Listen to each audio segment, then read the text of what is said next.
Hey, this is Kyle with AviontWorks. I'm going to be bringing you a video showing you what a trigger volume is. Now, this is just from a question that I got from my how to do level streaming videos. I had mentioned it in there, never really said what that was, so for people that don't know, I'm going to be showing you as a little tiny example on that. So I made up a little tiny map, very small, but I was just sort of playing around with some physics and stuff like that, and thought, hey, I can add in the trigger volume example right in here. Made this up very quickly today, so I mean, not really that great. Here's really what the intended effect is going to be. You're going to spawn somewhere over here, and what you're going to do is you're going to walk over here, and where that light is, we have a trigger volume, and right once you step into the light, it starts raining big red bouncing balls everywhere. Fun stuff. You can really, get them to work. It's a pretty fun game type, actually. Just running around like an idiot trying to dodge them all.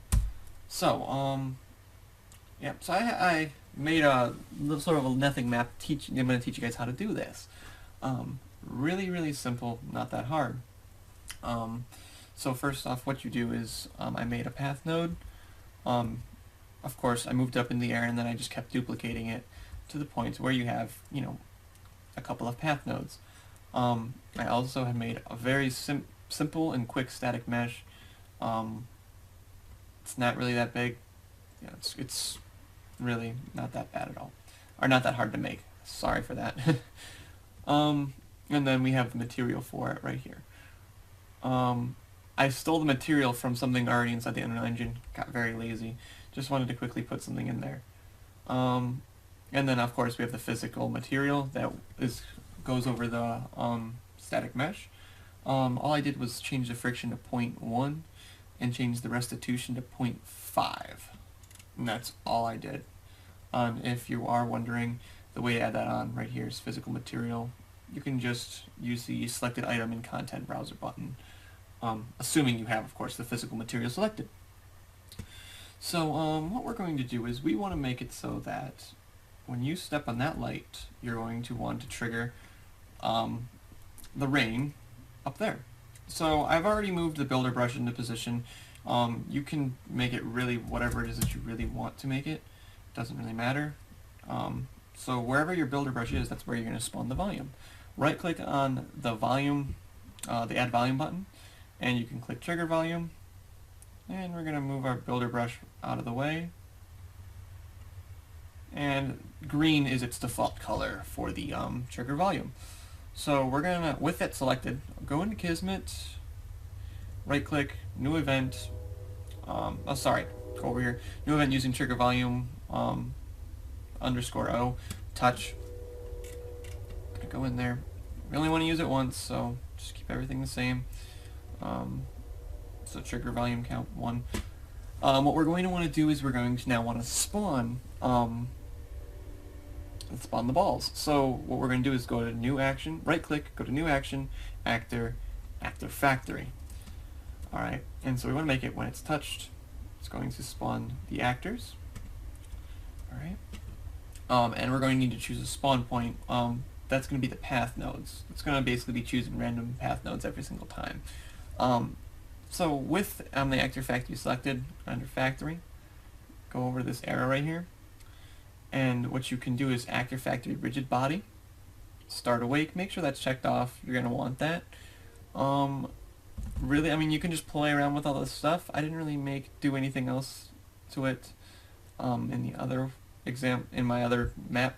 With your static mesh selected, what you want to do is under static mesh, use that using content browser button. Really, that's going to be all you're going to need to do with that. So now we're going to need, of course, make the spawn points. So what we're going to do is we're going to go to our side viewport, Control and Alt, and then with all those selected, reopen your Kismet, right click on the spawn point, new object variable using path node, yada. So now you have this big long list. Now keep in mind, I did find this to be a problem. If you have too many path nodes, it's only going to add so many path nodes until it goes off the edge and you can't connect anymore. That's going to require you to make a whole nother actor factory. But yeah, so I only have 90 if I remember right. I only have 90 nodes. Way to check is with all these selected, F4, it says 90 selected. So with that, go back into Kismet, click on the actor factory again, close that factory piece right there, and we want it to make the spawn count 90. Basically that means that we want all 90 to spawn, and then spawn delay.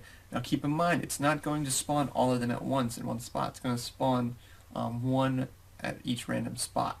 So that's why you want the spawn delay. If you want it to be instant, 0. Very simple. So with that being said, that should be it. Let's try it out. It's probably gonna, yeah, it's gonna tell you to rebuild your paths. It really doesn't matter because you're not doing anything with paths at all. So you step on that, and here they come. And I almost just got pelted by all those. But, nonetheless, it all worked out, so really that's about it.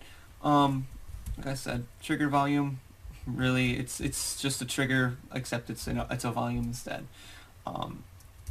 It's all in its name, really easy, very simple, and also it can improve your convenience sometimes. That because all the other triggers are circles. If you ever do need a square, that would really be the significance of that. So that's it. Thanks for watching.